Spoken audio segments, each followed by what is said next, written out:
lights are out, you stumble in the dark. You kept pushing on, but then you went too far. When your ship has sailed and all your dreams are lost, everything is wrong, you feel like it's your fault. Just remember, I will be there for you, baby. Remember, there's nothing out there to get you, don't forget it. When life is lemons, just call me. Just call me. Just call me.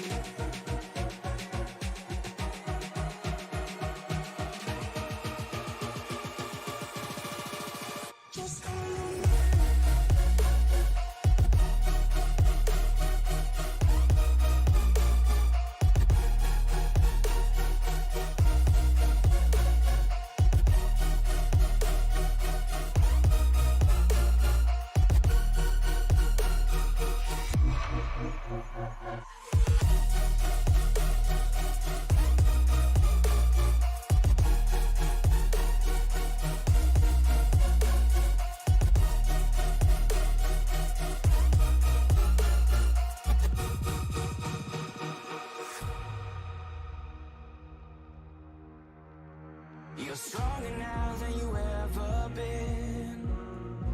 You gotta leave now, it's time to catch the wind. You will climb up high and look through the clouds. And when you're feeling low, I know you'll bounce back. Oh, and just remember, I will be there for you, baby. Remember, there's nothing out there to get you, don't forget it. When life throws lemons, just call me. Just call me. Just call me.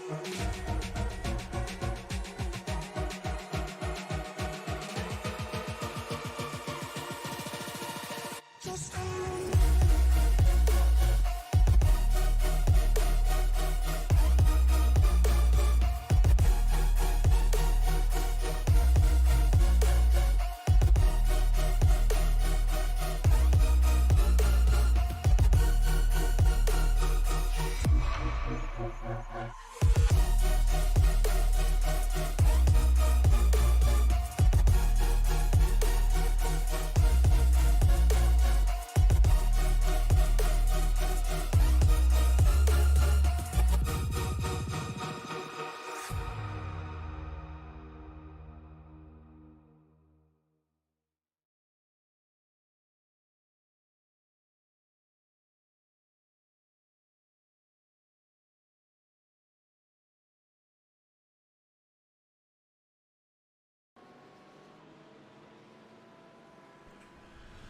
The second half of the season begins with an endurance race and a test of attrition here at a racetrack that is known for breaking cars. It is an old airstrip in Sebring, Florida, that has been converted into a racetrack that holds some of the most memorable endurance races in the United States. Sebring International Raceway is home to round number 5 of the Svenska eRacingligan's GT3 series. My name is Frank Marchese. Thank you very much for making us a part of your day. Alongside me, my broadcast partner, Tony Trapasso. Jason Sawford will be here a little bit later on. But Tony, a legendary racetrack here in the United States, and we get to see an hour's worth of racing here. We absolutely do, and I'm very excited for this one. Just so much history at this track, Frank, and it's really been a shootout over the years anyways, between Porsche, Ferrari, and Audi, with Porsche currently sitting atop the overall wins here at the 12 Hours of Sebring with 18. Ferrari not that far behind with 12, but neither one really contesting the top class anymore. No, absolutely not. There has been a changing of the guard at Sebring in recent years, but right now we'll take a look at the standings, as there has been a change of the guard at the top of the point standing. Sam Hammarstedt with his sprint race win at Imola 2 weeks ago and his third place finish in the feature race has gotten ahead of Gustav Nyquist for the point. Gustav Jonsson, pardon me. The hockey reference there. Gustav Jonsson for the points lead. Jocke Sjöö is about 100 points off of the top two, so it's really a two-horse race now coming down into the second half of this season. Absolutely, and the biggest thing to keep in mind is take a look at what's coming up on this schedule. It's basically murderer's row, to borrow a baseball term. Yeah, it certainly is. We have in 2 weeks' time, we're not just going to be doing one sprint race and then the feature at Mount Fuji. We're going to be doing 3 races at Fuji. We have a 15-minute sprint and then 2 20-minute features at Fuji in 2 weeks' time. After that is an hour-and-a-half race at Spa before we end the season at Watkins Glen. So there's going to be a lot of tough racing built up for these guys as the season progresses through the second half. And it's not going to be an easy task no matter what you do. But you can't help but think that, with those races that are coming up, especially the one at Spa, that's really going to play into the hands of a guy like Sam Hammarstedt, who unfortunately qualifies on pole in the sprint races, wins the sprint race, and then has to start at the tail end of the field in the feature. Spa is really going to play right into his hands. So if he can just stay close, he's golden. Not that long to go here in the practice session. We've got just about a little bit less than a minute to go here, as these guys have been circulating around this racetrack for quite some time. Sam Hammarstedt currently, as Tony had mentioned, at the top of the board. You see him there on track, getting shoving one of his Force associated cars along. Erik Emanuelsson, who is a newcomer to the series, running one of the Porsches here tonight, running in second, a little bit less than a half a second behind. Oscar Fredriksson there as well. There's Gustav Jonsson just behind as this practice session now comes to a close. A little friendly nudging between the two teammates at the end of the practice session. We'll jump into qualifying now, and then this hour-long straight race. And these straight races coming out of qualifying, whether it be the endurance race that we saw at where was the endurance race that I missed, Tony? Panorama. Yes, at Mount Panorama, thank you. Or whether it be the sprint race at the other 3 events, Sam Hammarstedt has been the winner of all of those events, so he should be heavily favored here tonight. You kind of got to figure that as long as he can stay out of trouble, and the biggest thing is going to be lap traffic once he gets into it, there's really no place to hide here at Sebring, and that could wreak havoc trying to pick your way through the traffic. Absolutely. As we see Linus Broström, one of 3 Ferraris that will be on track here tonight. So the breakdown looking like it is going to be 3 Ferraris, 7 BMWs, 1 Audi, 3 Porsches, and the rest are going to be BMWs. Actually, make it 2 Audis. 2 Audis. Yep, 2 Audis. And the rest will be the Mercedes, as we've seen. So we have not yet seen the Lamborghini. Naturally, we have not seen the Ford GT. So still sticking heavily favored with that Mercedes, even with new drivers that are coming into the series. Well, the biggest thing is that Mercedes really has a better balance than most of the other cars. Yes, the Porsche is really going to be up to speed on the quicker, more technical tracks where you really have to change direction quickly. But the Merc has that balance front to rear that really lets you be able to hustle it around, even when you probably shouldn't be, it'll let you get away with more. front-engined as well, so it does pin the front end of that car down quite nicely. As we see Oscar Fredriksson coming out of the final corner, turn 16, on down through the front straightaway to get ready for his opening qualifying lap. And you see all the way out to that pit wall on the right side and just barely kissing the dirt coming out of turn 1. Yeah, I mean, that's really the line you've got to take through there. You cannot be afraid to dip 2 tires here tonight.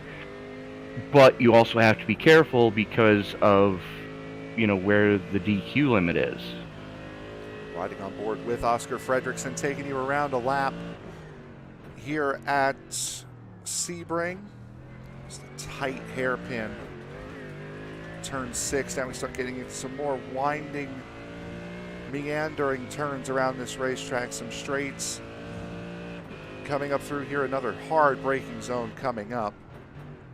Yeah, the top side of the track really does flow nicely, and then you really have to jump on the binders before it leads you down towards the back straight. Car can get very light during that section he was just in. Clips that curve beautifully there. And now getting back onto and towards the old runway tarmac that is quite a difficult section through here. Able to jump that curb nicely, swing as wide out as you dare, get as straight a run coming out of this corner, and now you're on the runway getting back towards the front stretch. You are at that, and you take a look at the speeds he's getting up down this runway. That's takeoff speed for a Boeing 737. And then a big, tight, bumpy corner that seems to last forever. See a little bit of a wiggle there out of Fredriksson. You saw the hands on the wheel. Start jumping around a little bit, and that's something that not just the Merc is going to have to deal with tonight. Everybody's going to have to deal with that tonight, as Fredriksson, the first one to complete a lap, goes quickest of all at a 2-minute 30.39. Ricardo Lard not that far behind, as Robert Lundgren goes on a second lap as Fredriksson bails out after 1. Well, I just saw what the rookie Emmanuelson did coming through turn 17. That car was off the ground as he goes quick time. There's that, one of the overpower entries from Bright Esports, newcomer to the series, a 1-minute 59.64. Look, as Marcus Stiller will be the next one to cross the line. The Team Superior Mercedes coming around turn 17. You can just see how bumpy that corner is back on the other end of the runway. Sam Hammarstedt not that far away. And Hammarstedt, actually I believe he went off. Negated the lap, yeah. That's very uncharacteristic of him. Felix Olsen. And that's why he just put it in the grass coming off of 1. Felix Olsen, one of the BMW entries today. P13 on his first run.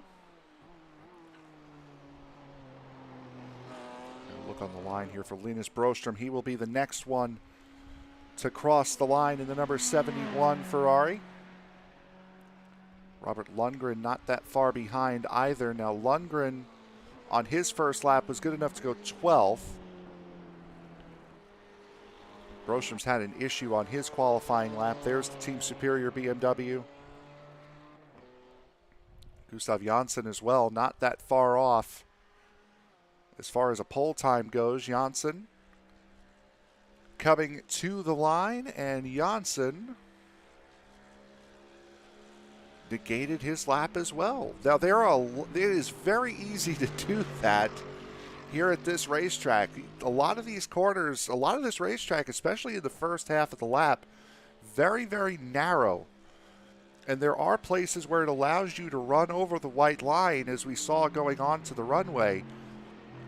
It allows you to get out that wide, as you just saw there with Hammarstedt. But if you go over that really undefined limit, it will knock your lap out. Yeah, and that's the thing. A lot of these guys have been working on their racing line, not really worrying about putting a safety lap in for qualifying. And so far it's come back to bite everybody in the backside. Those that have been trying to hustle it more than they probably should have. It's Hammarstedt coming around for lap 2 in the books and negates the lap again. See what Hammarstedt can get here. If he runs wide, there's the grass again, and that could be it. Shooting himself in the foot, really. Trying to get as much out of that car as possible. We'll take a look at Ricard Allard. Another one of the Porsche entries. You can dip all 4 tires beyond that white line that we just saw there.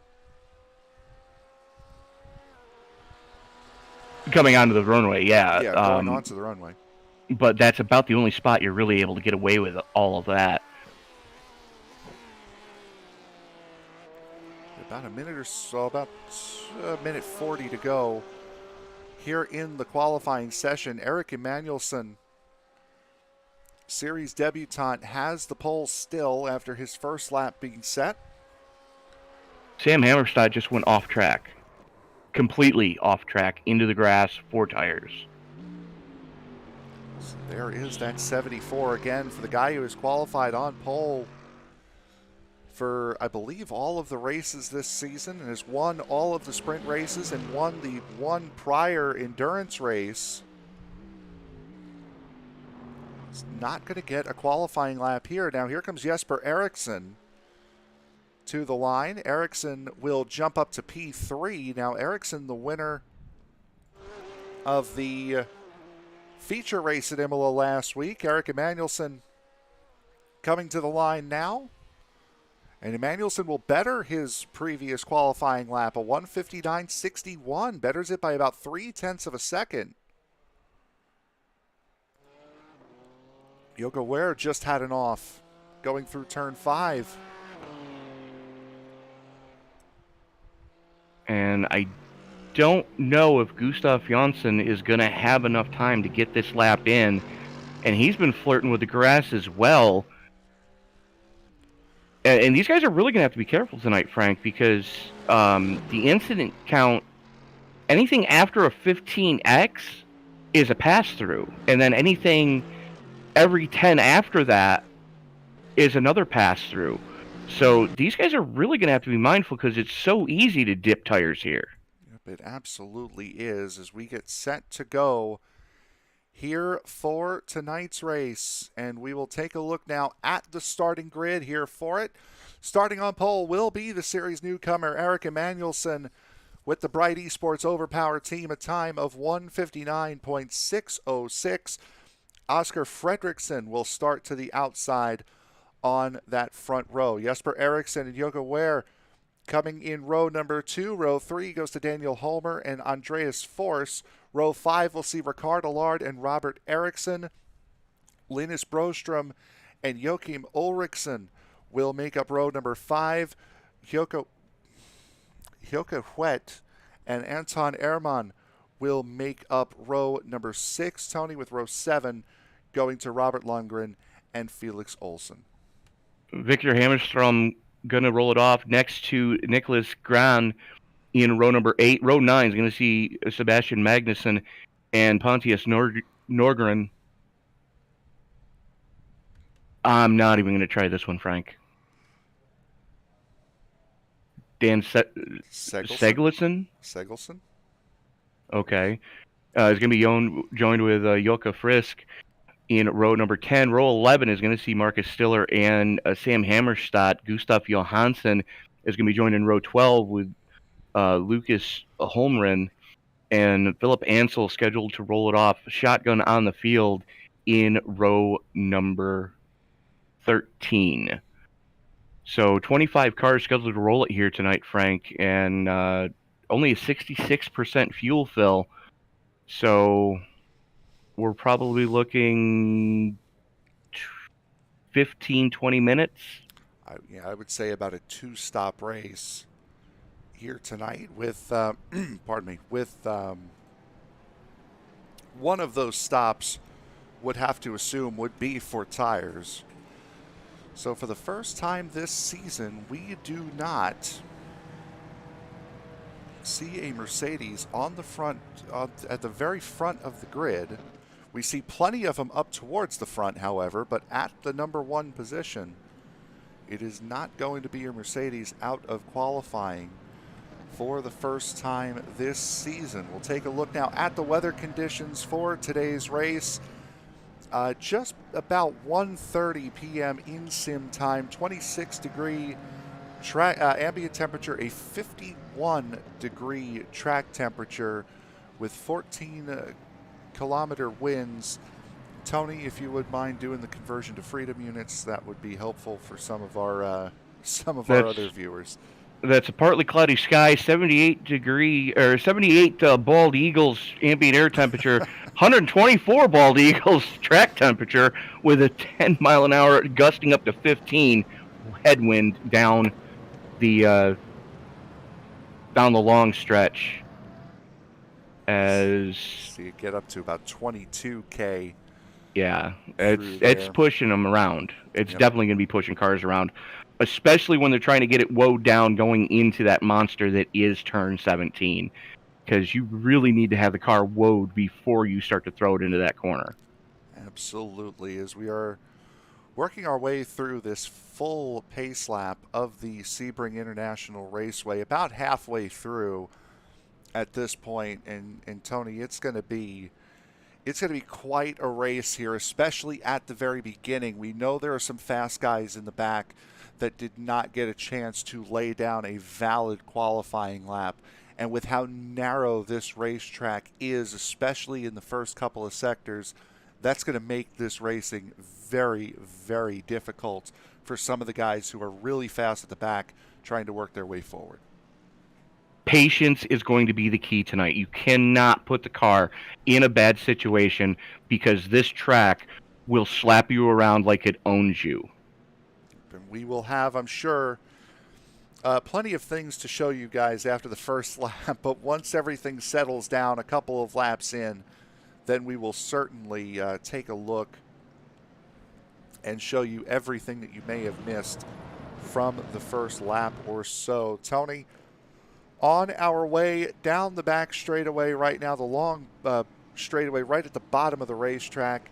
This is going to be a fun one. 1 hour straight of racing. We have no sprints and no features to worry about here. It is just a straight endurance race. It is at that, and this is what I really like to see these guys do.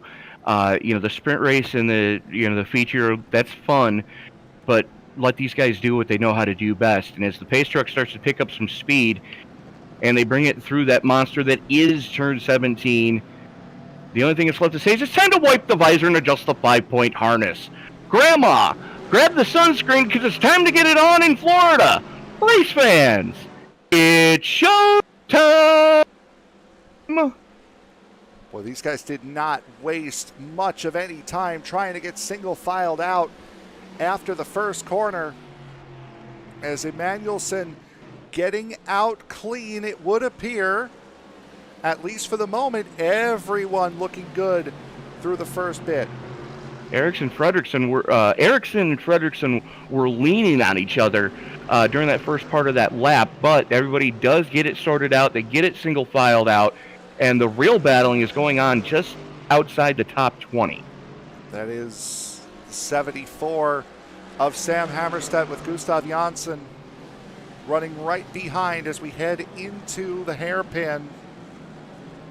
Hammarstedt looks for the move and may have been nudged off the racetrack there, as he might have gotten into that hairpin a little bit too hot. You can see the left front damage on the front splitter of that Mercedes.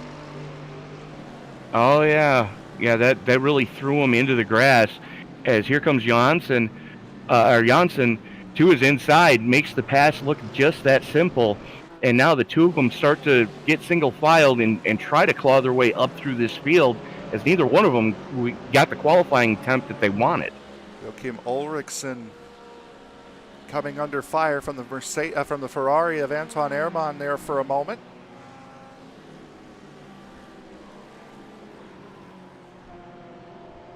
as this field continues to work its way around. Gustav Jonsson and Nicholas Gran. Nicholas Gran, another one of the newcomers to the series, driving the second Audi. Victor Hammerstrom a couple of positions ahead in the Audi that we're used to seeing this season. Mid-engine cars should be pretty decent for the Audi here today. It should be pretty decent for the Audi. It's also going to be pretty decent for the BMW. As battle for 10th, Joachim Ulrichsen and Jochen Wett went after each other.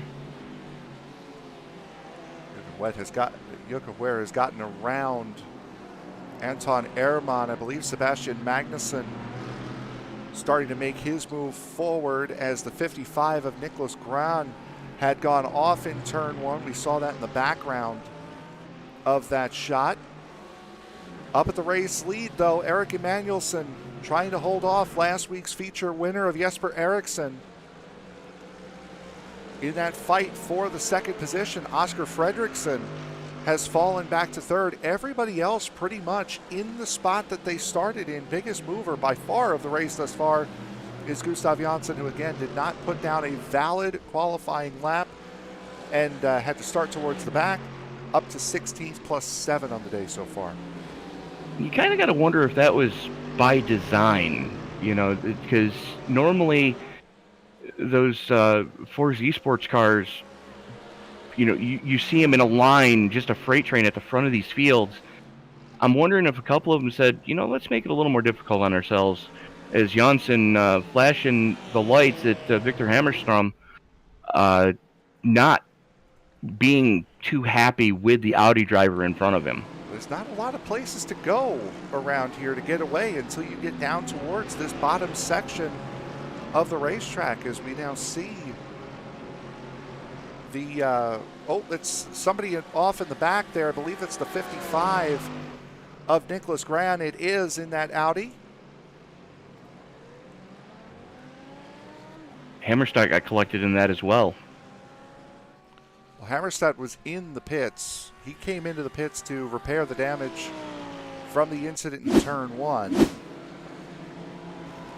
Or turn 6, pardon me. Here is the issue with Gran.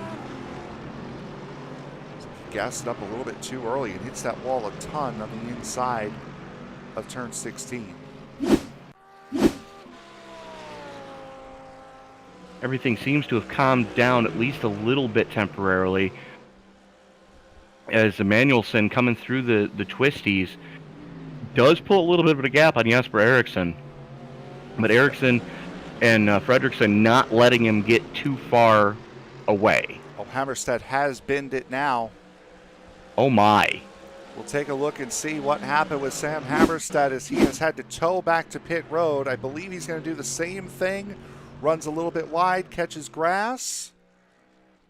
Oh, he just pulls off and stops. So Sam Hammerstedt might be done for the day. Our points leader coming into today. The way that car's twitching, I gotta think he's got suspension damage, because that thing did not look stable at all just before he got to the straightaway. I mean, even with that, he's not that far away from pit road there. He's right around where the leaders are now, right here. Pulls off and stops just beyond that DRS marker. It's very interesting as Jesper Eriksson starts to make a move now on Erik Emanuelsson. Emanuelsson is it well spotted coming through turn 17.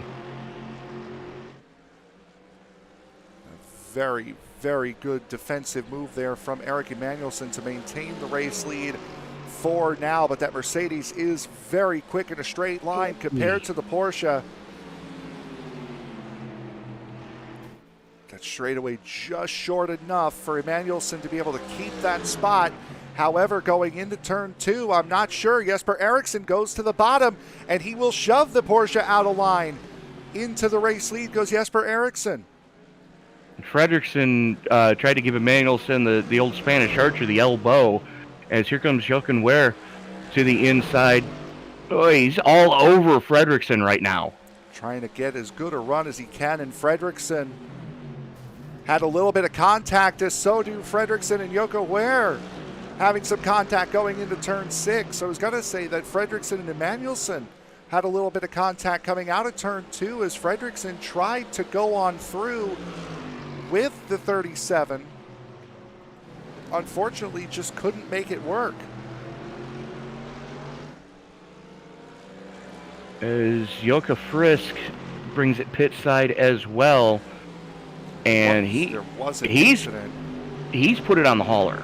There was an incident between Dan Segelson, Jocke Frisk, and Pontus Nordgren. We'll take a look and see what happened there. This is going into the final corner.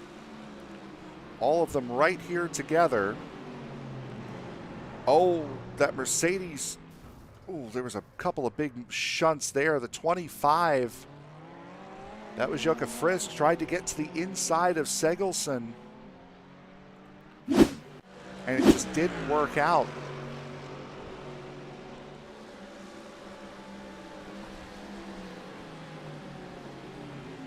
Jesper Eriksson starting to run away now in the race lead, about 0.7 of a second ahead of Erik Emanuelsson. Battle for 10th starting to heat up between Linus Broström and Gustav Jonsson, as Jonsson currently your biggest mover in the positive direction, sitting plus 13. There is Jonsson in the Mercedes battling with Broström in the Ferrari. And Jonsson up to P9 from his starting spot. Broström a little bit of a flash of the lights, as Robert Lundgren goes through on the 101 BMW of Jocke Sjöö. Battle for 5th as well, as Andreas Fors giving Dan Holmer all he can handle. Stay on board here with this battle, as Anton Ehrmann takes a look to the inside going into turn 6. The hairpin, unfortunately, does not work out for him, as Jocke Sjöö looks to battle again on the BMW of Robert Lundgren and will take the spot back. That is an angry pack of hornets right there, just outside your top 10. Lundgren not giving it up easy, as Ehrmann is the one that actually goes through in the Ferrari. And somebody got shuffled way back there. It looked like it may have been the Audi. No, I'm sorry. It was Joachim Eriksson got shuffled out there. And he is losing ground quickly, as Sebastian Magnusson all over Felix Olsson right now. Battle for 16th and 17th, and don't count out Lucas Holmgren. Riding on board with Felix Olsson right now. Sebastian Magnusson's going to come on through there in the Mercedes.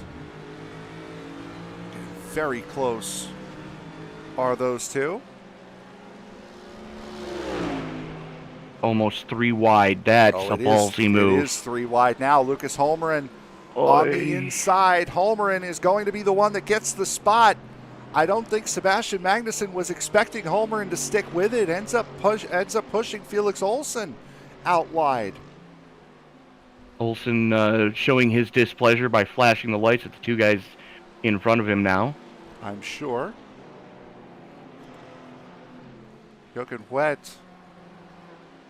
in that 101 Bright Esports BMW, getting out ahead of this battle here. Again, is just outside the top 10. This is 11th place on back, as I think Joachim Ulrichsen may have had an off. Take a look and see what happened with Ulrichsen. Oh. Just going into turn 2, back end stepped out, had to correct.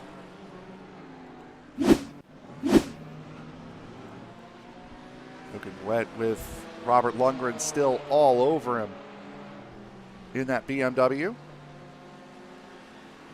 Lundgren with the big dive.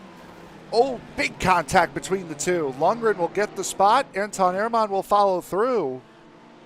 That was a big shoving match, and around goes Ehrmann. Oh. Hard into the wall goes the Ferrari.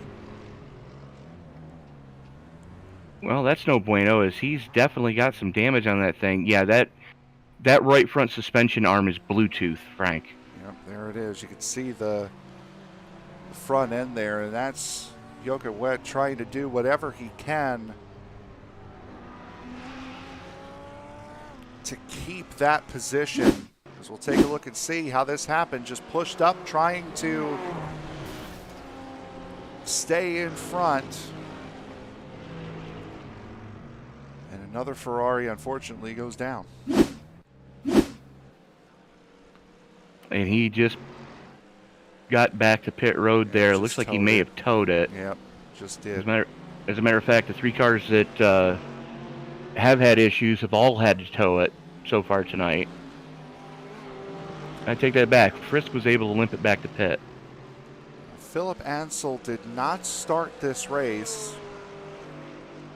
Sam Hammarstedt, Jocke Frisk, and Anton Ehrman have all had issues and are sitting on pit road. Hammarstedt has been on pit road since minute 5.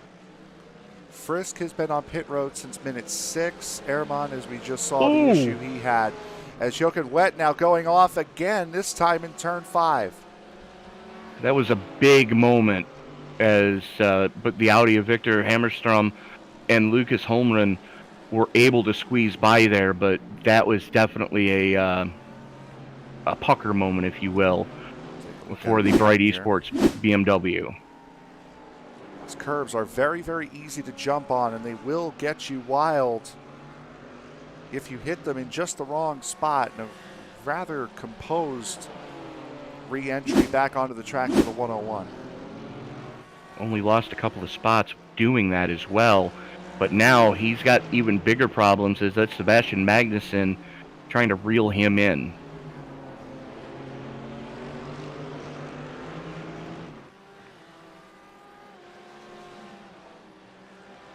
This is one of your closest battles on track. Sorry. Go ahead. Daniel Holmer trying to hold off the 339 of Andreas Force. Said there were only 3 Porsches in the race. All 3 of said Porsches are being represented in the top 7. Eric Emanuelson running in 2nd. Andreas Force seen trying to make a move on Daniel Holmer going into turn 1, running in 6th. Ricard Allard running by himself in turn 7, as we see Victor Hammerstrom in the Audi trying to make a move on Lucas Holmgren, getting to the outside before he can. Holmgren pushing wide, and Holmgren will keep the spot going into turn 1. I think that was more of Hammerstrom trying to kill a little bit of speed so they didn't make contact going through 1. But the rear engine might have the advantage coming through the twisties here, as the 2, 3, 4, 5, 6 complex, not the easiest to get around in the best conditions, as battle for the lead still hot and heavy, with Eriksson, Emanuelson, and Fredriksson just running stem to stern right now. It is starting to get very close between the two. This is the closest it's been in quite some time between Jesper Eriksson and Eric Emanuelson. Looking through right now, lap time history, you can see kind of shared better laps back and forth, but this time Emanuelson has really closed the gap and has gotten quite close to Jesper Eriksson. The best chance to make a move is going to be right now, as we're just nearing the 3rd mark of this race. We are at a 60-minute endurance race, or about 16 minutes in to said 60-minute endurance race, as Emanuelson not letting Eriksson get away.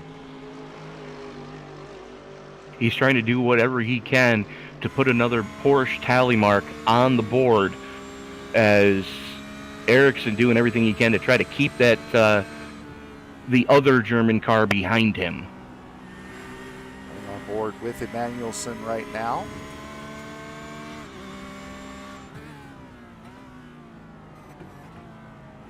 Porsche does seem very, very composed here through this section. This is why we've seen the Porsche so good here at this track. The tight winding section does this car very, very well. It's the straight line speed of the Merc is what keeps it out in front, as Eriksson had a big defensive moment there on Emanuelson. That was a put him up on the dash moment, but right now Eriksson, Emanuelson, Fredriksson with a little bit of a gap back to Jocke Sjöö, as unfortunately Jocke kind of in an island all by himself right now. Take a run through the field here in just a moment as we see these top three. And before you do that, Frank, real quick, it is official. Sam Hammarstedt and Jocke Frisk have decided to both put it on the hauler. So that's big. Worst finish of the season by far for Hammarstedt, as we see getting back on towards the runway. Erik Emanuelson starting to put some moves on Jesper Eriksson, but this is coming down to the part of the racetrack where the Mercedes has been the strongest. But that Porsche's doing the right thing. He's staying right in the slipstream to get towed along the bottom straightaway as they haul it off into turn 17 side by side. A little bit of a wiggle out of Emanuelson. That's going to open the door for Fredriksson to get to him.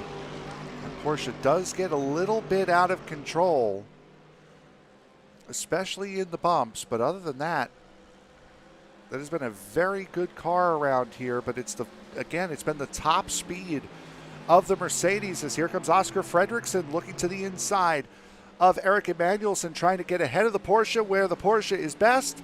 Unfortunately, will not work, at least this time by, as Emanuelson had a couple of very good defenses put on there, and now Jocke Sjöö getting back into this battle.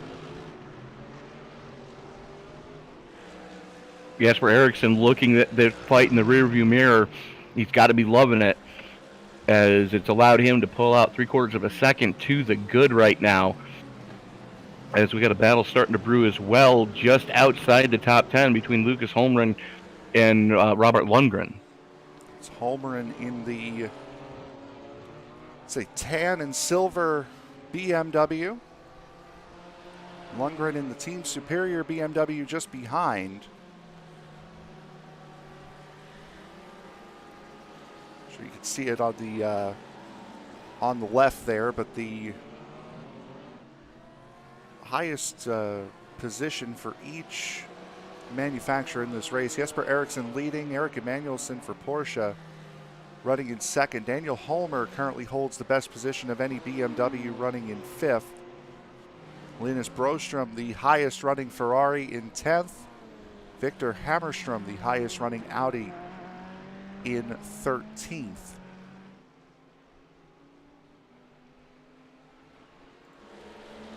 Daniel Holmer starting to get a rear camera full of Andreas Forss. Battle for fifth has maintained close, but nothing too dangerous for that 79 of Holmer. Is everything really starting to settle down here? Joachim Ulrichsen in the 311 starting to put a move on Sebastian Magnussen's Mercedes. 16th and 17th on screen. Just as that starts to happen, Magnussen able to pull away down the straightaway. It just shows you how much more grunt that Merc has as opposed to the Beamer. Both of these are front engine cars. As Ulrichsen got through that final corner a little bit better than Magnussen did. Unfortunately, that straightaway was not long enough for the BMW to try to make a move on the Merc. Well, he's got to set the pass up a couple laps ahead of time. I mean, even though both are running for Team Superior, you still kind of got to be mindful of, if you're going to race and you're going to try to make the move, you better make sure you have it well scouted before you swing out. Riding on board with Joachim Ulrichsen, taking a look back at him.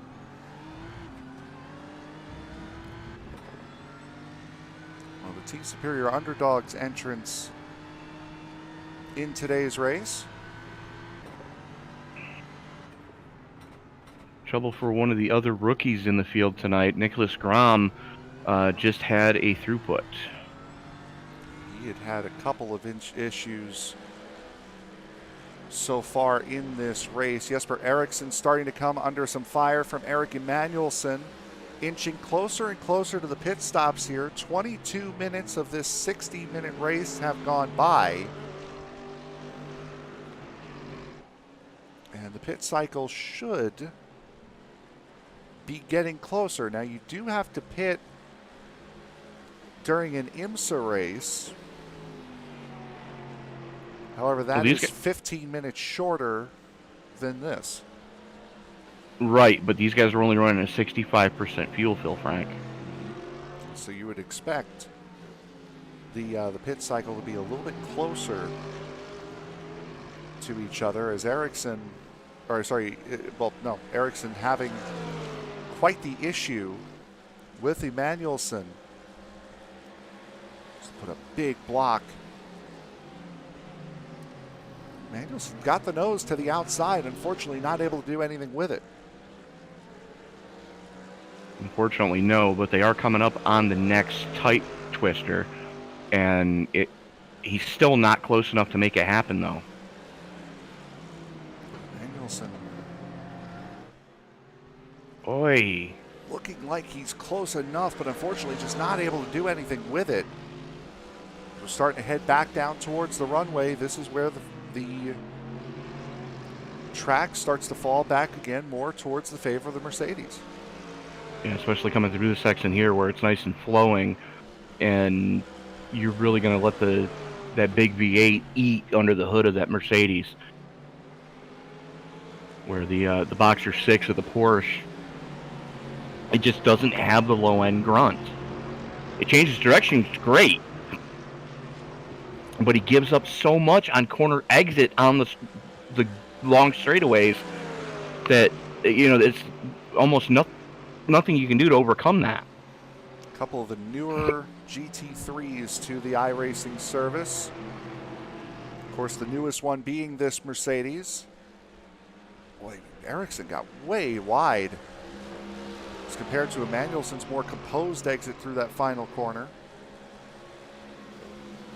Which seems weird considering that the Porsche is the one that's normally off the ground coming through there. So here we go. We're starting to get back into Porsche territory now. And they've got lap traffic in front of them. They do. Ricardo Lard has come into the pits. Being the first of the drivers in the top 10 to do so. I believe that's Nicholas Gran in the out. Oh, no, pardon me, that's not. I believe that's Dan Segelson, actually, it is, in the BMW. Right. So you got to wonder, which side is Bavaria going to. Oi! Big dive for Erik Emanuelsson. Unfortunately, could not make it work. Well, he was on the wrong side to make it work. Especially against, as you mentioned, the grunt of the Mercedes. Not necessarily the most viable of options going through there as Segelson gets out of the way of the top four. Really started to put a gap on Daniel Holmer and Andreas Force. But this right now looking like a huge points day for Jocke Sjöö in this Mercedes. Is right up here in this top four. Points leader out. Gustav Jonsson up in eighth position from his poor starting spot. Again, he came into this race 99 points adrift of the top two. So this number 34 here going to have a nice little points haul coming out of this race. Oh, he absolutely is. And he needed it too, especially with what's coming up. There's still sprint races left that, at tracks that Hammarstedt's still the the qualifying master. He just got it wrong tonight. Eriksson, Emmanuelson, and Fredriksson just really starting to walk away with this one, though. Gustav Jonsson into the pits, and with that, pit stops are beginning. We will take a quick break. We will be right back. You are watching round number 5 here of the Svenska eRacingligan GT3 Series. Battle for the lead. Erik Emmanuelson will get it back on Jesper Eriksson. We'll take a quick break and be right back after this.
Just saw the top 4, now make it top 6, pull into pit road here just before the halfway point of this race. Round number 5 from the Sebring International Raceway. And with that, we will also welcome in our broadcast partner, Jason Sawford. Jason, dealing with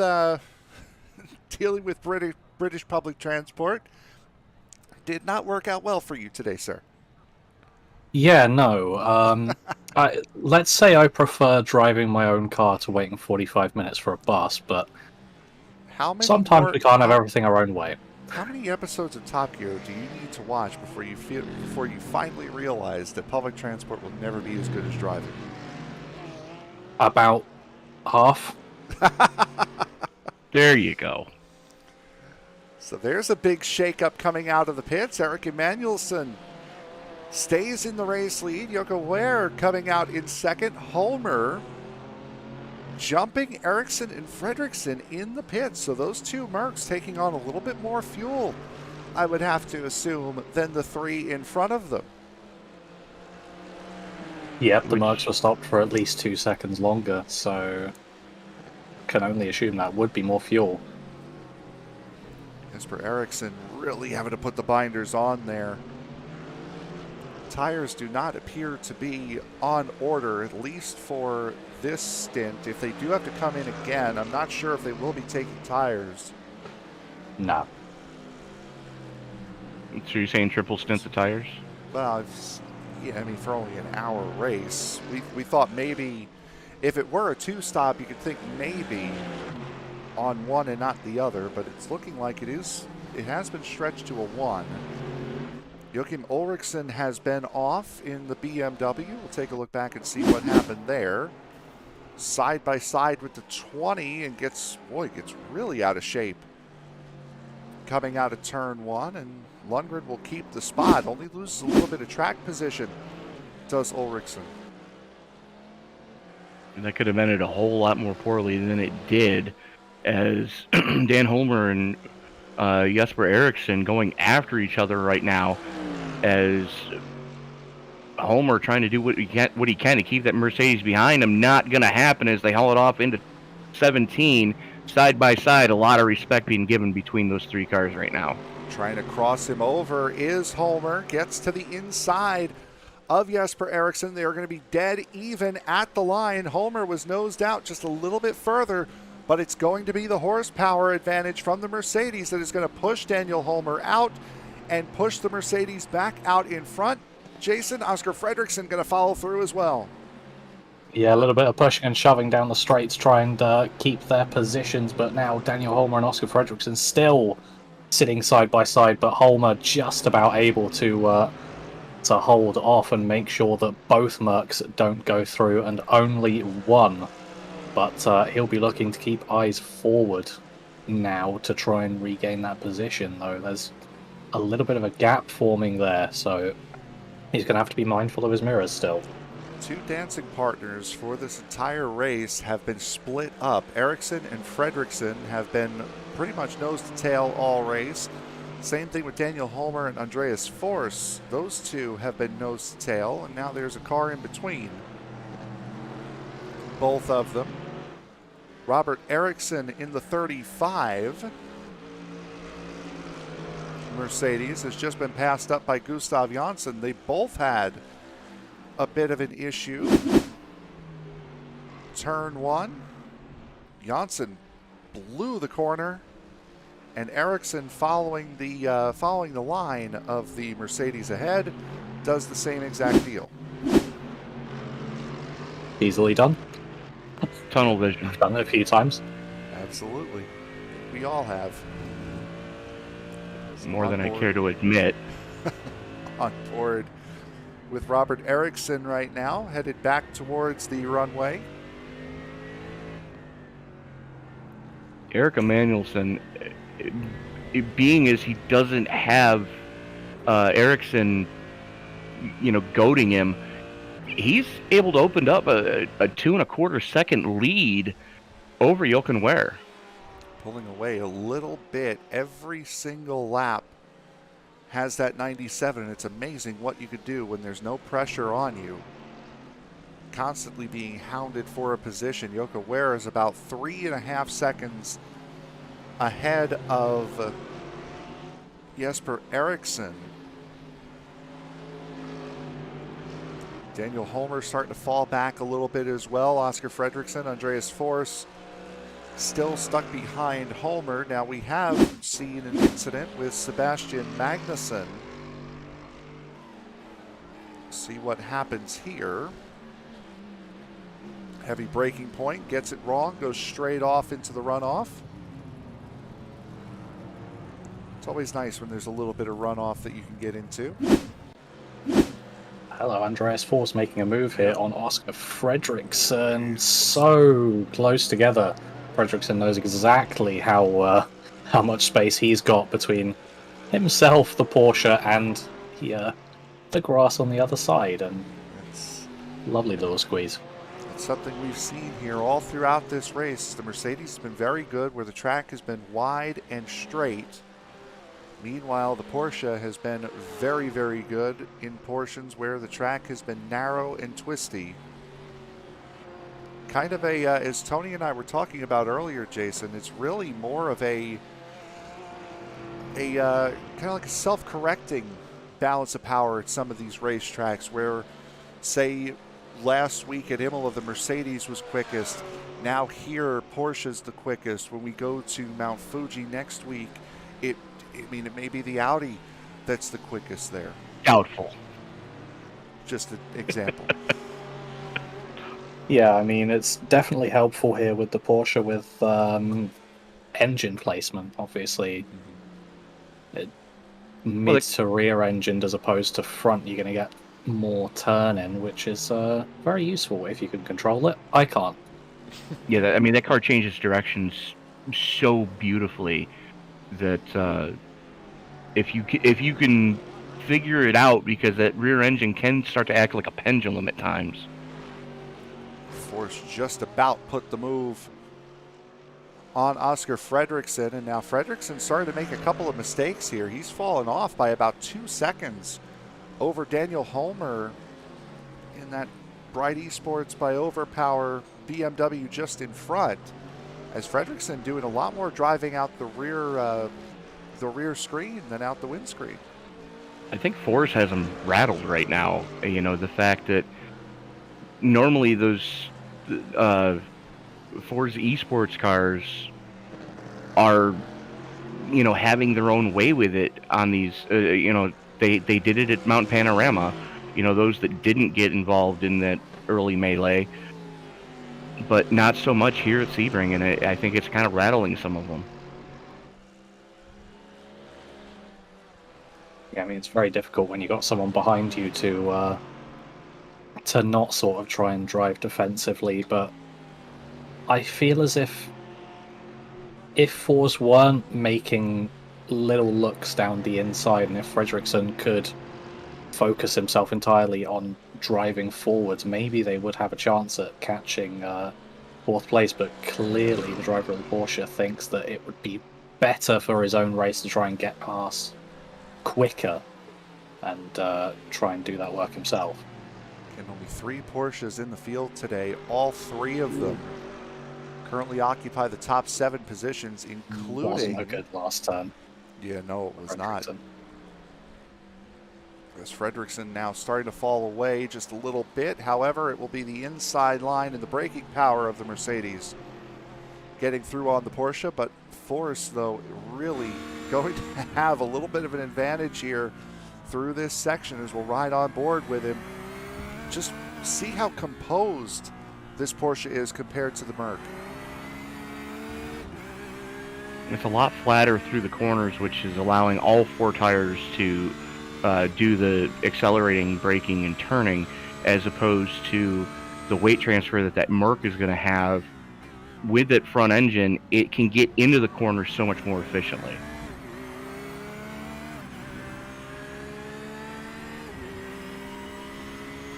Still riding on board here with Andreas Force.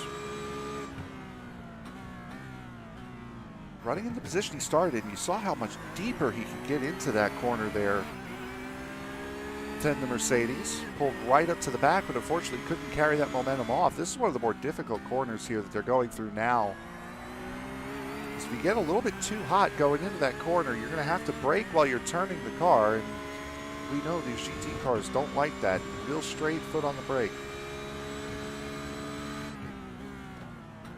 I definitely prefer it when you're in a straight line on the brakes, but I think this is a bit unfortunate for Andreas Force. He's just sort of showing, being right on the back of Fredriksson, that he can be quicker at this point in the race, but is never being given the opportunity to take it, because the exits of the Mercedes and of Fredriksson are just normally that much better.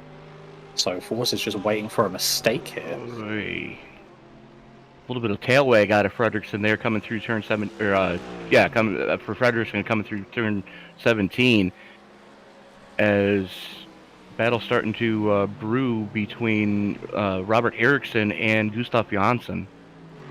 It's not going to be much of a battle as the 2 Mercs head out of turn 17. Drag race down the front straightaway. That's Eriksson in the Team Superior car on the inside, Jonsson in the Forza Esports car on the outside. And it'll be Eriksson taking the position, trying to go up and under was Jonsson. Unfortunately not close enough. He will be close enough going through turn 3, and Jonsson will take the spot. Yeah, he had the preferred line into turn 1, which meant he was able to get a better exit and just sort of cut underneath Eriksson, and there was nothing that he was able to do from that point. So lovely move from Jonsson. It feels like he's just moving up the field a little bit. I don't know. Jonsson plus 15 from where he started. He was another one of the drivers that was not able to get a valid qualifying lap in. You know, the one thing I've also noticed tonight, Frank, is it's not uncommon in these GT3 cars at a place like Spa to see those brake rotors glowing almost white hot. There's no glow to those rotors here. It's really not. A long time to cool them down, especially through here. As Fredriksson still able to keep Andreas Force at bay. Now, while we've been watching these battles here, we'll catch you up on a couple of things that you may have missed from this last lap. Jocke Sjöö running in second, running a little bit wide coming out of turn 1. If you wanted to know why there's so much dead grass coming out of turn 1, that's exactly why. Then Lucas Holmgren doing the same. following almost exactly in the tire tracks of Jocke Sjöö in front of him. And now, Nicholas Gran having a problem right around the same spot where he had his earlier in the race, about lap 2. Got in too hot and heavy. Going through that little S section before the long back straightaway, and now Jesper Eriksson, turn 1, off and on. Yeah, that Grant doesn't look particularly happy, especially that rear wing. I've seen that sight many a time in an endurance race. That was back behind an Audi that's had one too many taps to the rear.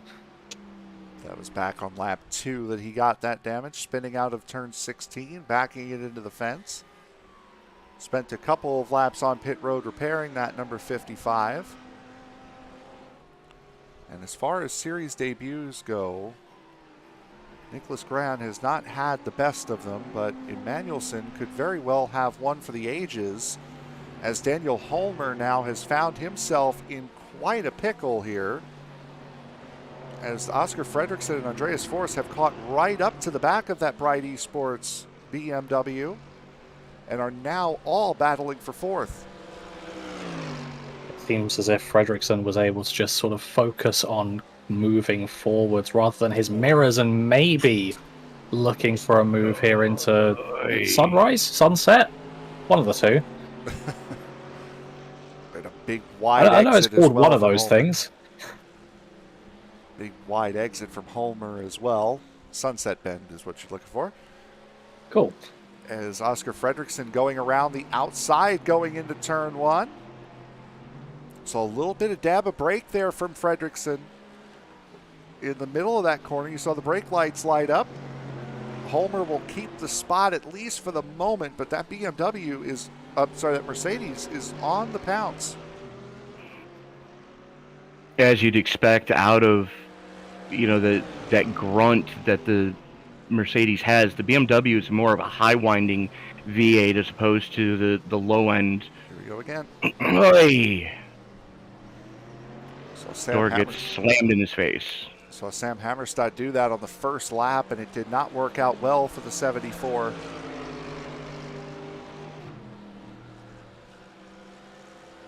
Fredriksson seeming almost desperate to get around this BMW. I mean, Andreas Forss is going to be sitting behind this, just licking his lips.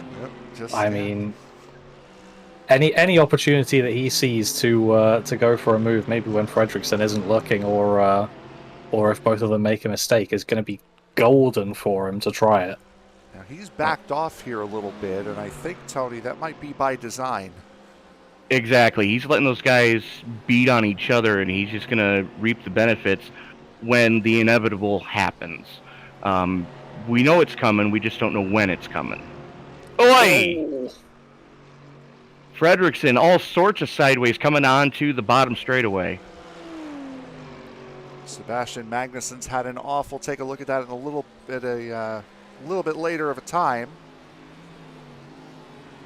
As the battle for fourth here getting quite spicy between Daniel Holmer and the BMW, Oscar Fredriksson in the Mercedes in the middle, and Andreas Forss in the Porsche at the back. Yeah, none of them particularly making any mistakes through the final corner, so going to stay as you were here onto lap 23. Sebastian Magnussen wastes no time putting that car on the hauler. Jesper Eriksson also running off a little bit. It's the next best chance for a move here from Fredriksson. Jump on board. Is he close enough? He doesn't appear to be from this onboard shot. He will stay right in line with the BMW in front of him. Speaking of line, it didn't take a particularly good line through that section of corners, so Andreas Forss is going to be looking a lot closer here, but I doubt this is really what the Porsche driver wants. Driving on board with Fredriksson, he did get a lot of dirt there through that little left kink coming out of the hairpin. Run off there from Homer. Doesn't really bother him all that much. While we're kind of at a stay here, we'll take a look and see what happened with Sebastian Magnusson. Oh, catches turn 5, runs through the DRS board, and then right nose long into the tire wall. Jesper Eriksson, I believe, running out of road. Yes, he does there as well.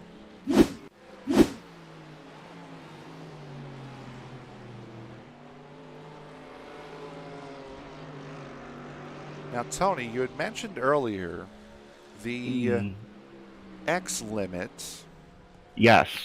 We never really got to what that X limit is, and I'm sure there are a couple of guys by now that are getting somewhat close to it. So the way iRacing scores its safety ratings is on the X platform. It's 4X. It's a 4X if you touch another car. It's a 2X if you spin your car or brush a barrier. It's 1X if you dip more than 2 tires off the track. And with these guys only being at a 15X before they have to serve a pass-through penalty, and then it's every 10X after that, I dare say that we're not that far away from seeing more drivers having to go down pit road more than they would have previously intended to, as Nicholas Graham has another issue. He's looking more for just what the incident limit for the race was tonight, but very 15. Very good description there by Dr. Tony.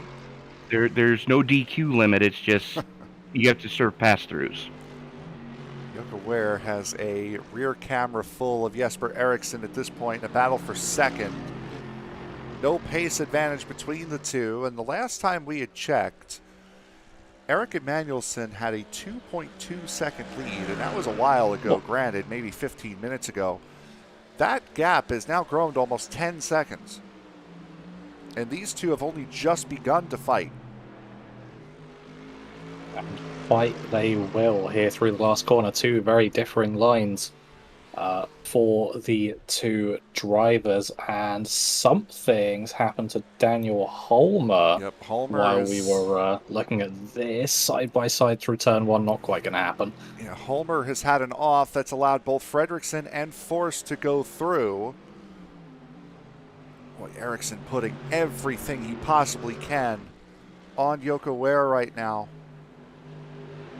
Oh, he had a moment at the last corner, actually brushed some barriers. Yeah, we'll take a look it looked at like that. turn 17. We'll take a look at that just as we either get a calmness or a solution to this battle for second. Just about 10 minutes left to go here in this race. Eriksson has been a good couple of tenths quicker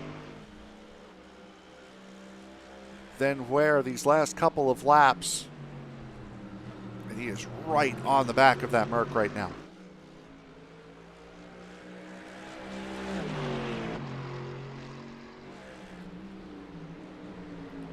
Yeah, Jocke going to be starting to feel the pressure.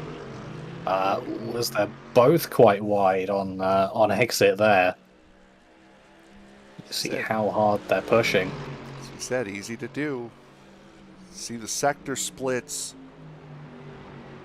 between the two drivers. Sjöö has been a little bit quicker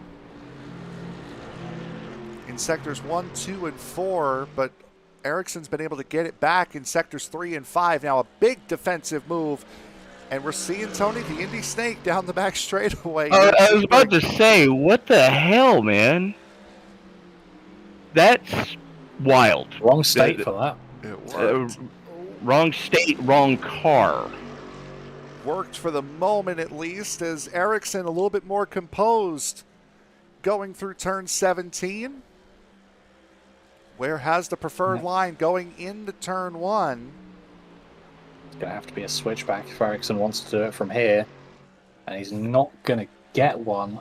Not close Got the enough. full send it right here. Oi! Well, Big late move there from Eriksson. Oh, what a wiggle there from where? Eriksson has... That kicked the door wide open as here comes Eriksson on the outside, Ware defending on the inside as they come into the tight one. Oy. Really close racing, and Ware gives up the spot. Yeah. Say, Eriksson may have had the momentum heading down towards turn 6, but Ware had the preferred line. It didn't really matter. Ware not ready to give this fight up, though. He's got to get his composure back and get it back quickly and go on the attack on Eriksson now, but still not overdrive the car as, Frank, we're inside the 10-minute mark. Yes, we are. By the way, Emmanuelson, from that lap or two that we had spoken about, he was up to 9.3 seconds. It's now 13, the gap between first and second. Now you're just showing off. Well, that's what battling does. Yeah, but it's one thing to come into a league, set quick time, lead a lot of laps, and, win the race. Now you're just rubbing everybody's nose in it, the fact that you're 12 and a half seconds up the road, 12 and 3/4. No matter what happens here, Jason, this is going to be a very big points day for Jocke Ware. As we had mentioned before, Sam Hammarstedt coming in with the points lead, Gustav Jonsson in second. Jocke Ware came into this race 99 points off of second, as a big swing there by Oscar Fredriksson to the outside forces Andreas Forrest to back off a little bit going into turn 1, and because of that, Fredriksson will keep the spot. Yeah, he's pulling out every trick in the book to try and keep this Porsche behind him, and it's working. It was just about clear, so he was able to swing across to the outside.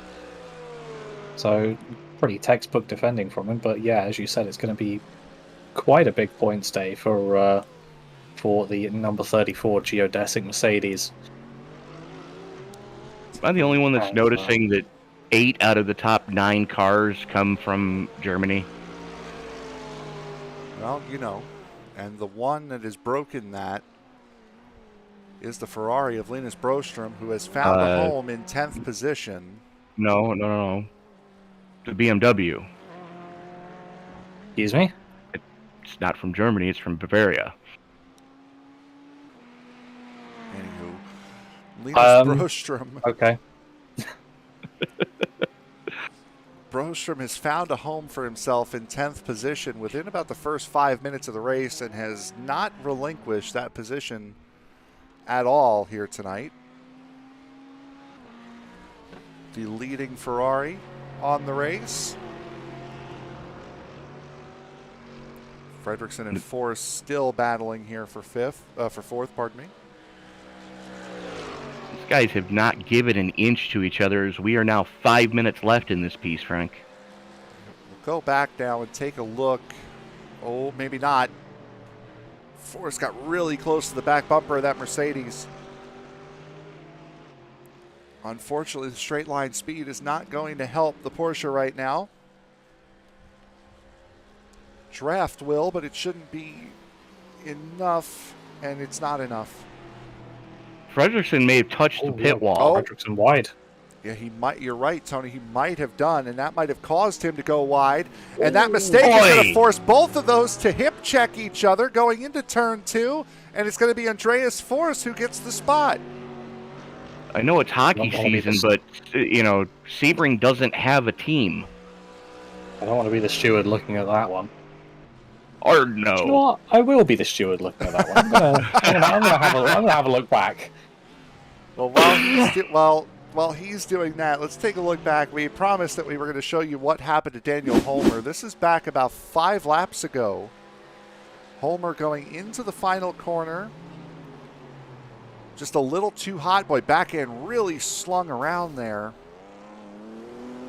And that allowed both Fredriksson and Force to get by. Not long after that, this is Felix Olsson going off in turn 1. As you do, no real harm, no foul. Joachim Ulriksson wide, headed back towards the headed towards the runway. Dan Segelson down at turn 16 runs wide, keeps it straight.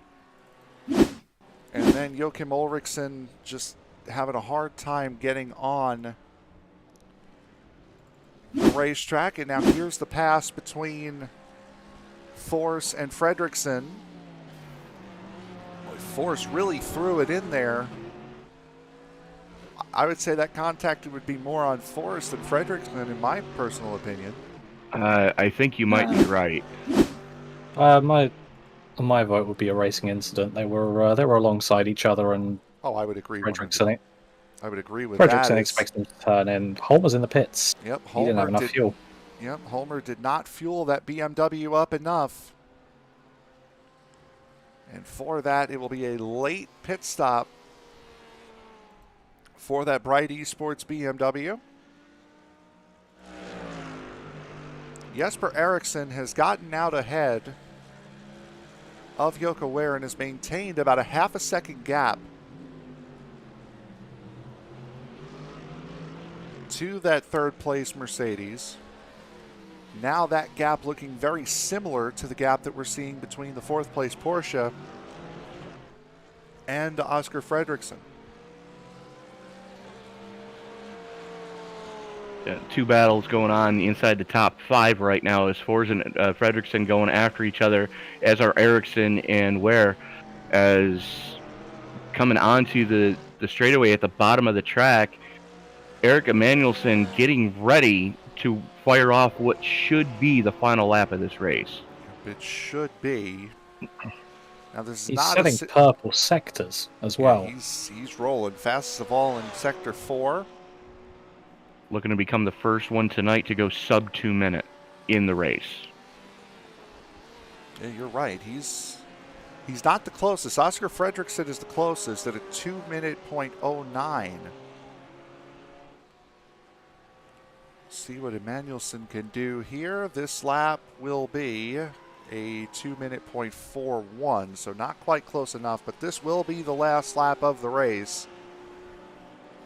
Not a situation where it is time plus 1 lap. Just go straight to time here. 30 seconds left. Oh my! Nick Grom just, oh man. Yeah, that could have ended poorly. Going into turn 5. I think part of the reason why you jumped is because the leader's right there behind him. You are correct, sir. It's too much gas, middle of the track. And that was the last thing, I'm sure, that Erik Emanuelsson wanted to see.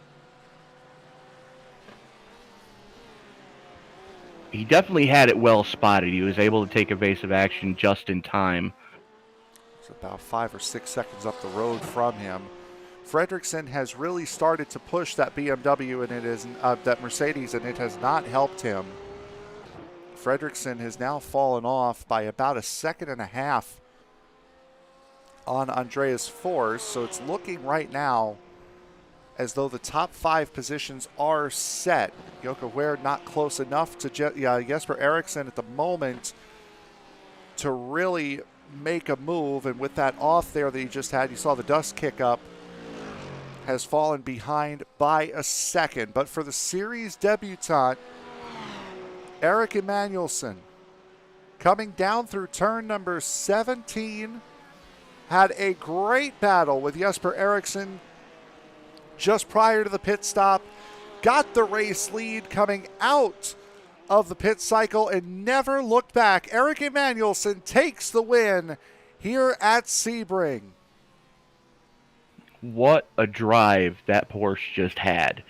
And for that matter, the entire Porsche group today put all 3 cars in the top 6. That's impressive. That is the first non-Force Esports driver to win a race this season. As we see Andreas Forrest get around Oscar Fredriksson to take the top 5 spots. It's the first non-Force Esports driver we've seen win a race this season. It's also the first non-Mercedes to win a race this season. Well, I mean, with the tracks that are coming up, Frank, being is let me double check my facts here before I go shooting myself in the foot. 2 weeks' time, we have the 3 races at Fuji. Then it's 80 minutes at Spa, and then a sprint weekend at Watkins Glen to close this season out. Well, Fuji, being as it only has the front straightaway as a straightaway. Yeah, its longest point. Its longest point. Yeah. That could very well play into the Porsche's hands as well. Watkins Glen, with the boot there, that unfortunately is probably going to play in the Mercedes' hands, and Spa is a crapshoot, being as it's Spa and you can never take anything for granted there. Everyone knows how to get around Spa, and with the way that has worked out, Jason, I don't think we've done a good enough job at pointing out that every sprint race has its own point system and every feature race has its own.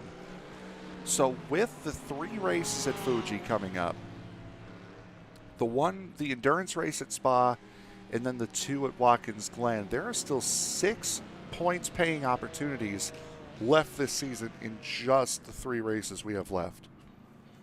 Yep, there are indeed. So if these drivers are feeling a bit disappointed with their positions at the moment, they have plenty of opportunities still left to come to improve their positions and get themselves a bit higher up in the standings if they want. Or for some, it's going to be unfortunate because there's more opportunities to potentially lose it. Absolutely. And with that, I will step aside and we will start our interviewing process here today. Tony, you are with Erik Emanuelsson, our race winner. Erik Emanuelsson getting the first victory of the season for the Porsche brand. Welcome to the Svenska eRacingligan for starters, and talk us through just how did you do that today? Because you just made everybody look unskilled compared to what you were able to do. Yeah, thanks a lot. I've been driving the other 2 seasons before, but took a break going into this season. But no, I couldn't stand the break, so I had to drive. Well, welcome back. Let's put it that way. Sebring, apparently it really suited the Porsche that you were in tonight better than the Mercs for the first time this season. Yeah, the Porsche was flying here. I had a lot of hours on this combo as well before. I drove the 12-hour Sebring in the Porsche this year. So I was really comfortable and the Porsche was flying. It absolutely was. I mean, you had your hands full for a while there with a couple of those Mercs, and it didn't look like it rattled you too much. I was faster than Jesper. I knew it, but I made some mistakes in the beginning, and he got me, which is fair. So I just changed strategy and saved some fuel behind him. So I was just playing it calm. And then I knew I had him in the pits, and then just took off after that. Absolutely. Safe to assume you're going to be joining us in 2 weeks for the race at Fuji. Probably.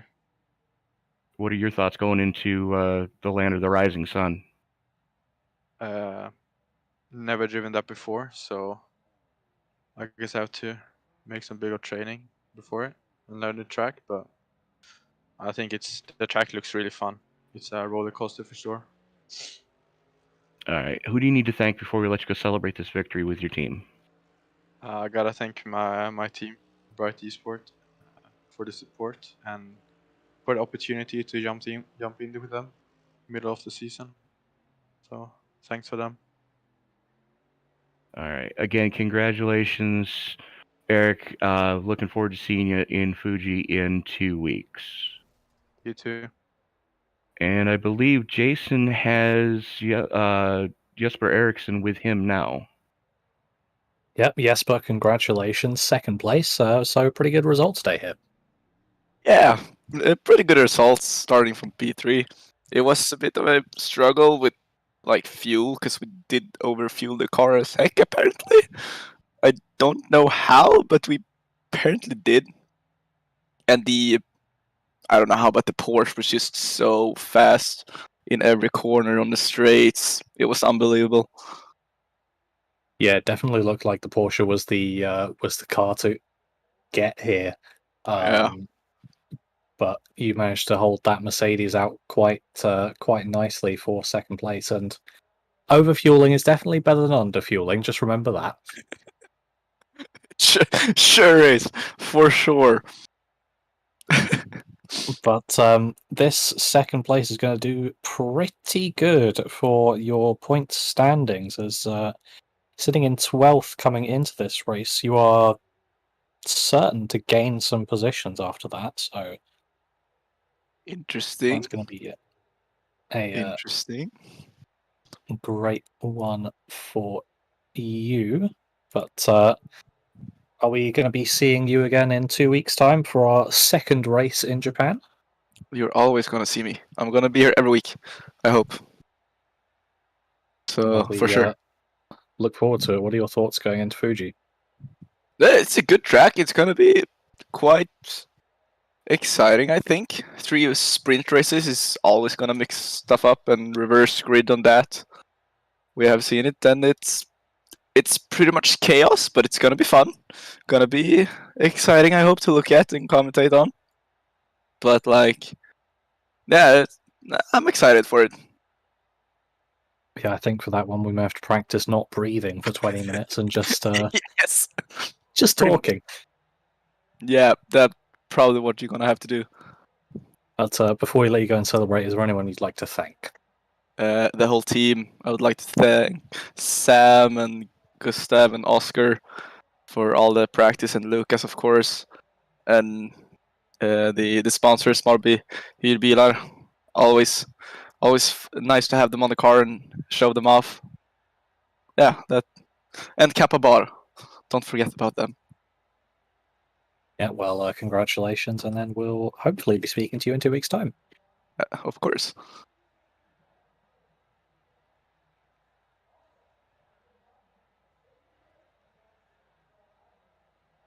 And I believe Frank's got Jocke Sjöö with him now. Okay, I've got Jocke Sjöö with me. Jocke, congratulations on a podium. This is definitely going to help the point standings, as I believe you should have taken over the points lead with that third place finish tonight. I don't know. I was definitely focusing on Oscar and Jesper for most of the race, especially Oscar, because I know he's chasing me in the overalls.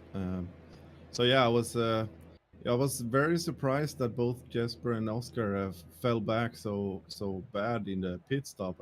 I definitely thought they were going to be sharp and spot on there, but I guess me and Eric just had the hands up there. You absolutely did. How much fun was that with you and Jesper going after each other in the closing laps of this piece? Oh, it was a lot of fun. Especially when I was when he was chasing me down, I had a smile on my face all the time because our driving styles are pretty much the same. I could definitely feel where I'm a slight stronger than him and where he is definitely stronger than me. But I was struggling with the fuel at the end, so I had to fuel save for 2-3 laps, and that's where he got into my draft again, and once he was in the draft, I knew it was going to be a rough time having him behind me. Well, I mean, you didn't have too big of an issue there. You were able to stay with him once he got by you. Next time out in 2 weeks, we go to Fuji. What are your thoughts going into that event? It's going to be a tough track. I don't have a lot of experience of Fuji, but I'm definitely going to do my best and try to keep this streak going, trying to hold on to my points and hold Oscar and Jesper close to me. All right, Jaakko, who do you need to thank before we let you go celebrate the podium? I want to thank everyone, team, you guys, everyone that is arranging all this, and all you guys out there.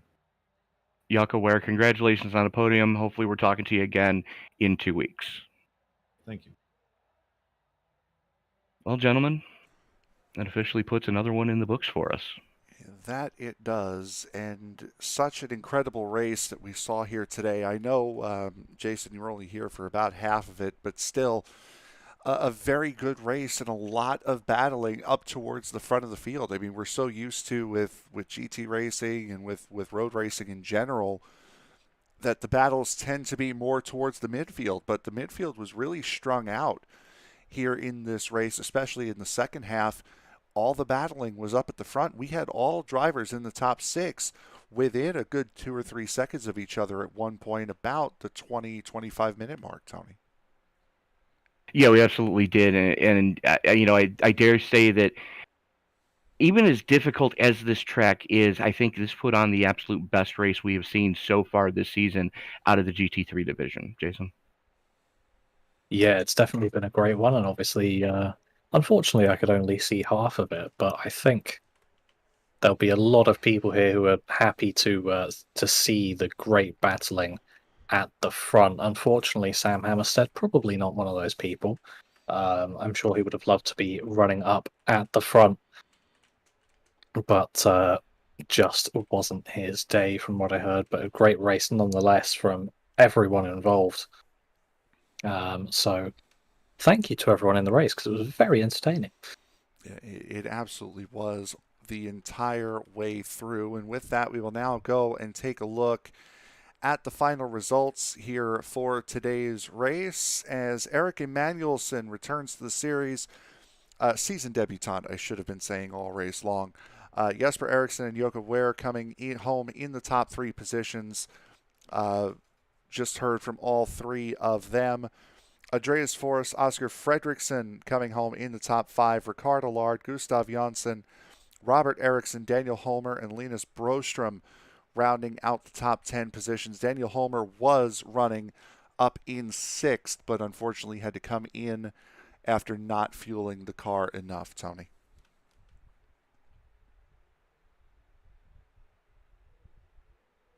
I'm sorry. I just locked up. I'm sorry.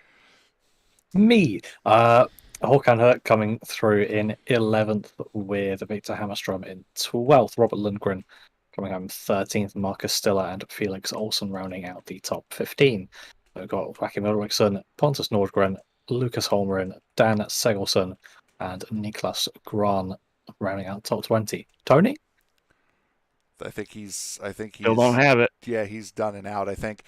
Niklas Gran, as you had mentioned, coming home in 20th position. Sebastian Magnusson, Anton Ehrman, Jukka Frisk, Sam Hammarstedt rounding out the field here today. Philip Ansel, did not start the race. Bottom 3 drivers, Anton Ehrman, Jukka Frisk, and Sam Hammarstedt did not finish today's event. They started but did not finish today's race. Still have a couple of races left to go here for the network today. Coming up at, if I can get it to show up here on my screen. There we go. Coming up at 7:20 p.m. Eastern Time today will be the Fired Up Esports League, or Fuel, the Fired Up Fans Appreciation 100 at Atlanta Motor Speedway. will be coming up. Again, it's 7:20 p.m. Eastern Time tonight.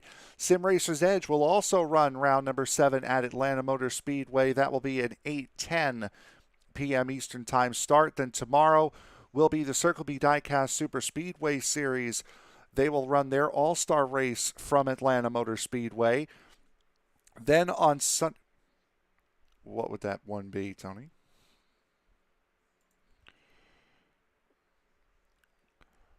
Oh, there we go. Okay, so the Apex 410 Sprint Racing League at, where are they going to be at, Tony? So they will be at I-55 tonight at 10 p.m. Eastern Time. So 3 more races still left to go tonight. Then the Circle B Diecast Super Speedway All-Star Race on Friday. Then on Sunday will be the ISNF Cup Series. They will be at Homestead Miami Speedway for round number 14 of their season.